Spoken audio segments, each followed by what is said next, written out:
Hi guys! Sa mga kababayan kong andito sa Israel na may scooter or electric bicycle na hindi pa nakakapag-register, so tara pag-usapan natin yan.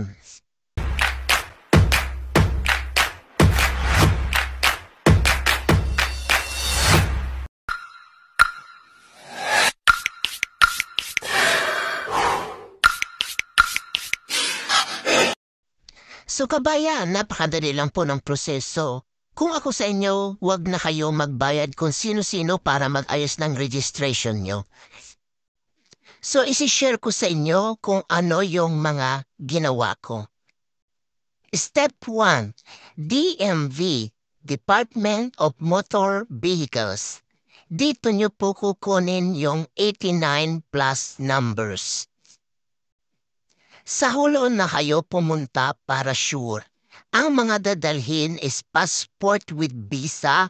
Wag po kayo pupunta kung ang visa nyo ay Xerox copy. Hindi nila yan tatanggapin.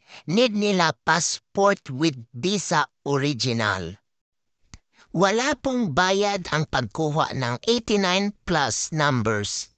Take note, mas okay pumunta kayo ng maaga dahil madaming taong nakapila.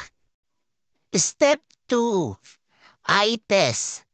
Pumunta kayo sa optical na malapit sa lugar nyo basta accredited ng Miss Rad Harishoy.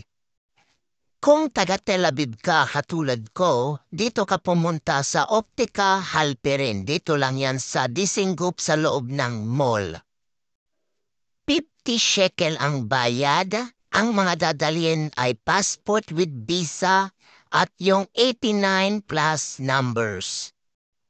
Take note, pagpunta mo doon, i-ready mo na ang cellphone mong naka-Hebrew dahil mag-sign up ka gamit ang Hebrew language. Dahil hindi tayo marunong mag-Hebrew or magbasa ng Hebrew, gamitin ang Miss and Mrs. Tanong. Kung nakapasa ka sa eye test, congratulations, malinaw pa ang mata mo. Step 3. Theory test. Kung naka-ready at naka-review ka na, so ano pang hinihintay mo? Exam na yan. Theory test. Need nyo mag-appointment online? Ilalagay ko ang link sa comment section. Susundan nyo lang ang mga tanong doon sa link na ibibigay ko at credit card ang pangbabayad, hindi o cash. It's 71 shekel only ang theory test. Mga dadalhin, 89 plus numbers at passport with visa original. Take note, 30 question ang exam, dapat 4 mistake lang kayo. So, batsla ka. Step 4. Registration online. So, kung nakapasa ka sa theory test, congratulations, napakatalino mong bata ka. Dahil nga nakapasa ka, may magme-message sa inyo. Sa SMS na ma-receive mo ay sinasabi mag-driving lesson ka. Huwag mo nang pansinin dahil hindi na kailangan. So go ka na mag-register online. Sundan nyo lang ang mga tanong through online at isulat nyo na ito sa isang papel para ready na. Tulad ng passport number, visa number yung 12 numbers, 89 plus numbers, email, cellphone number, brand ng scooter, serial number ng scooter, color ng scooter.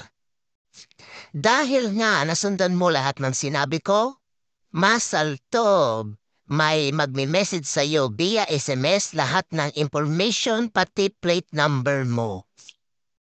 Step 5, plate number.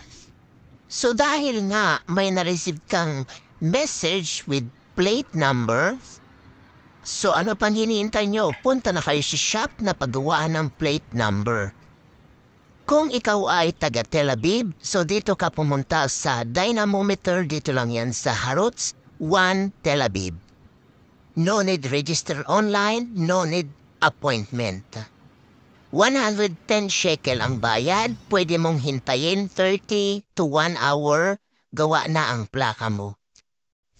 So after that, congratulations, malaya ka na dahil pinagpalit ka na ng jowa mo sa iba.